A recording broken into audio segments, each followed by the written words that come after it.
Timber! Would the real culprit D please stand up and review Eminem's Marshall Mathers? No. The long-awaited, highly anticipated follow-up to the original Marshall Mathers LP. This is Eminem's first studio album, I believe, by himself in 3 years, I think. I know he's done some tracks with Lil Wayne, as well as a mixtape with Royce da 5'9", and the Bad Meets Evil LP with Royce da 5'9". But this is Eminem's first solo project in a cool minute now, and Eminem seems to really be into this, and that's good. Now, there are a lot of pros and cons with this album. Some of the pros on here. Eminem, as always, delivers some crazy flows that only M can pull off, some very funny humor within the lines, wordplay. I think I said rhythms already, but I'll say it again, some good rhythms, because the track rap god, he goes off. As well as just a lot of charisma and energy, and really just dedication to this album. Like, he just dives in and does not let up. And that's something that I think has been missing from Eminem's other albums, like with Relapse and Recovery, and some of the stuff he was doing with Lil Wayne when he was YMCMB. It just seems like he was going through the motions, not really caring. And I understand he was struggling with a lot with his addictions and stuff.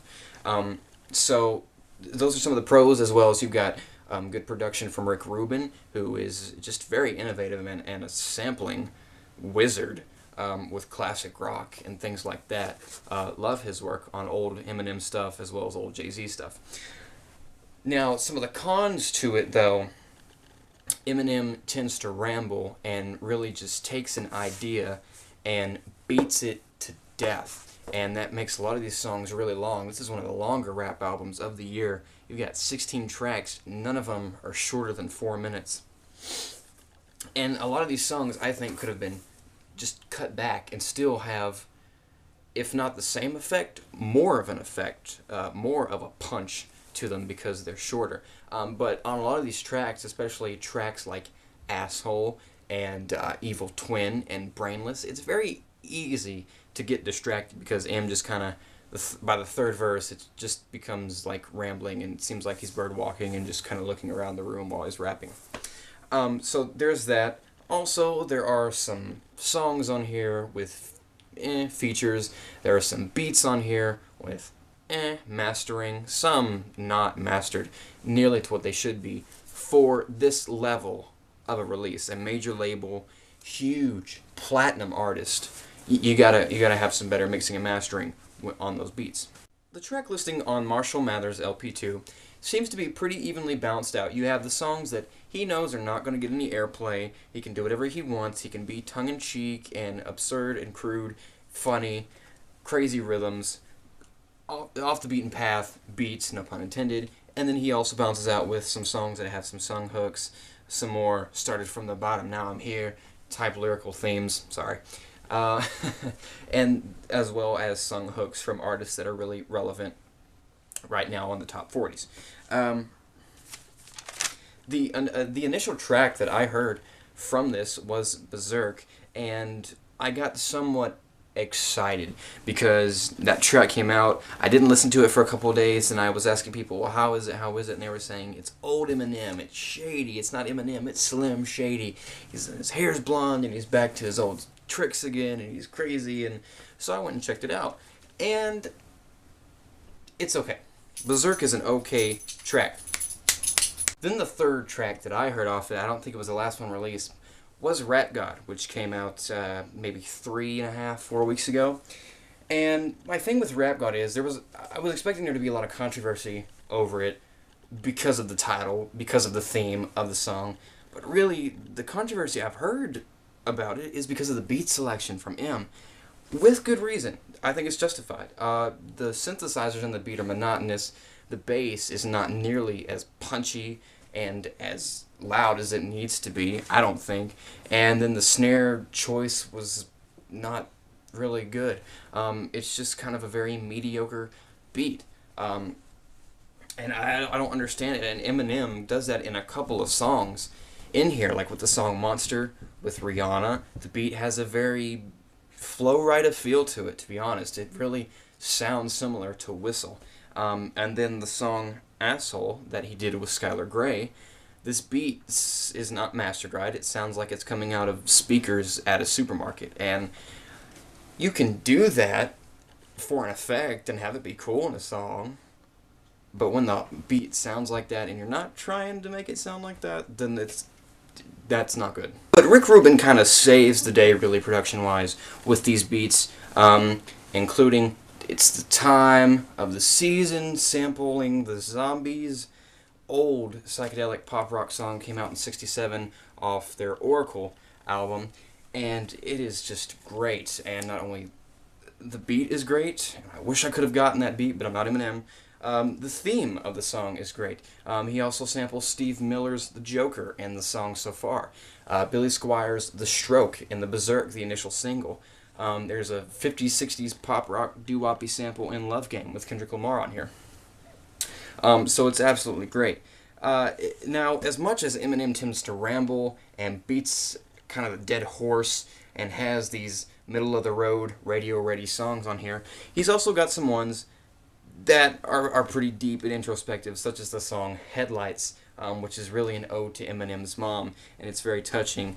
And then, flip side of the coin, the ode to How Much You Hate Your Father, which Tyler, the Creator, has kind of made this a relevant subject. So, Rhyme or Reason, talking about how much he hates his dad, kind of where some of his anger stems from, and it's I relate to it, but taking the personal aspect out of it, musically, great rhythms, a very funny kind of call and answer thing with the original sample. The Zombies' original song saying, "What's your name?" He says, "Eminem." They say, "Who's your daddy?" He says, "I don't know." He says, "Is he rich?" And he's talking about how he's probably not, but he's better off. He doesn't need his dad.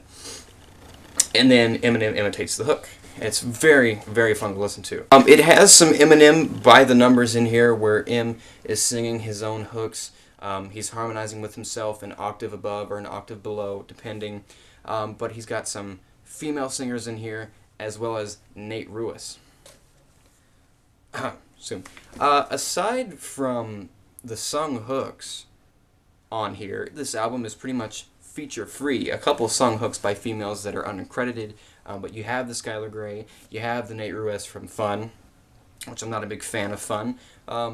Nate Ruess has a key he's very comfortable in, and executes and demonstrates that in the Headlights song. But the song Love Game with Kendrick Lamar, which is a very interesting song. And you would think that when you have Eminem and Kendrick Lamar, probably the two, aside from Pusha T, I think, who are lyrically on their game right now, you'd expect more Clash of the Titans, the world coming to a screeching halt when these two kind of collabed, and you're just like, when you see the two names together, you just kind of stand back and wait for the magic to happen, and it kind of doesn't here. They don't have, I'm not going to say they don't have any chemistry. The chemistry is just not as good as what I had expected it to be. Kendrick does a great verse. Kendrick's always very quirky, goofy, but yeah, with a lot of undertones of seriousness and dedication. And he does that here. Eminem, you know how M does on songs. But it just sounds, it kind of sounds like they weren't together the same day when they recorded the song.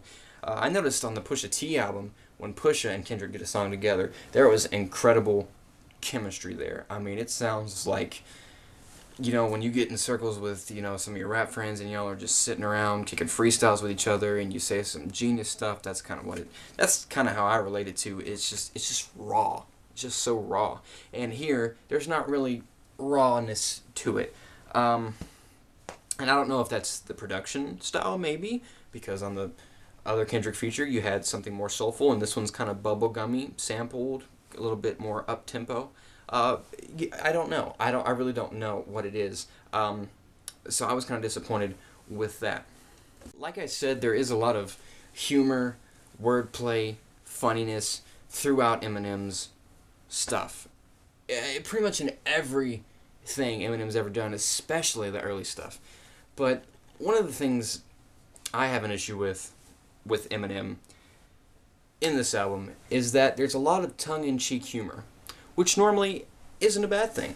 But the problem is that Eminem acknowledges that it's tongue-in-cheek, which totally negates the whole effect of it. It's kind of like the uncle that everyone has that tells a joke and it's funny and you chuckle, but then he explains why the joke is funny, and you already know why the joke's funny. He just feels it necessary to explain and elaborate why the joke is funny, which makes it not funny, and I'm out of focus. Hi, how are you? So, overall, Marshall Mathers LP2, taking the few bad beats into consideration, taking some of the bird-walking lyrics, the pointless, drawn-out lyrics, the sung hooks by artists who were just so-so, mixing it in with all the good things about it, like the dedication and the spontaneity, spunk of Eminem and the moxie, and some of the rhythm and the production of Rick Rubin. You take it all in, kind of balances itself out. So this album for me gets a 2.75 out of a possible. So, what are your thoughts on MMLP2 by Eminem? What do you guys think? Do you love it? Do you hate it? Do you want to eat it? If you do, I think you need to go get something else to eat. Where am I going with this?